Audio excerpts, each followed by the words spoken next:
একটা স্পেশাল মশলায় পাঁচমিশালি সবজির দুর্দান্ত একটা রেসিপি আজকে আপনাদের সাথে শেয়ার করব। এটা ভাত, রুটি, পরোটা সবকিছুর সাথে দুর্দান্ত লাগে খেতে। তো এই পাঁচমিশালি সবজি রান্নার জন্য এখানে আমি আমার পছন্দ মতো সবজি নিয়েছি। আপনাদের হাতের কাছে যে সবজিগুলোই থাকবে সেটা দিয়ে রান্নাটা করতে পারবেন।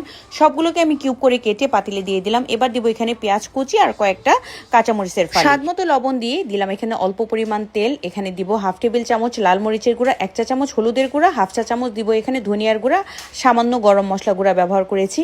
খুব ভালোভাবে সবকিছু মিশিয়ে 1 কাপ পানি দিয়ে রান্নাটা বসিয়ে দিব সবজিগুলোকে সেদ্ধ করার জন্য। অন্যদিকে মশলাটা রেডি করব। মশলা বানানোর জন্য নিয়েছি মৌরি, কালো জিরা, কালো সরিষা, মেথি আর আস্ত ধনিয়া। সবগুলো আমি হাফ চামচ করে নিয়েছি। শুকনো মরিচ দিয়ে টেলে এগুলোকে গুঁড়া করে নিব। আপনাদের হাতের কাছে যদি 5 ফোড়ন থাকে তাহলে শুধুমাত্র 5 ফোড়নের সাথে একটা শুকনো মরিচ আর জিরাটাকে হালকা টেলে গুঁড়া করে নিলে হবে। এদিকে আমার সবজিটা সেদ্ধ হয়ে গিয়েছে। ফোড়নের জন্য 1 টেবিল চামচ পরিমাণ তেলের মধ্যে 3টা শুকনো মরিচ ভেজে পেঁয়াজ আর আদা রসুন কুচিটা দিয়ে লালচে করে ভেজে নিব। ভাজার সময় এখানে আমি 1 চামচ পরিমাণ চিনি ব্যবহার করছি। এই সবজিতে একটু চিনি দিলে খেতে ভালো হয়।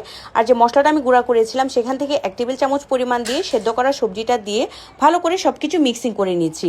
এটা মিশানোর সময় আপনি এত সুন্দর একটা স্মেল পাবেন। আরও কিছুটা মশলা আমি ইউজ করেছি, টোটাল 1.5 টেবিল চামচ মশলা আমি ইউজ করেছি। এবার ফ্রেশ ধনিয়া পাতা দিলেই কিন্তু আমার এই মজাদার সবজিটা একেবারেই গরম গরম এই সবজিটা আপনি ভাত, নান, পরোটা, রুটি সবকিছুর সাথেই দারুণভাবে এনজয় করতে পারবেন।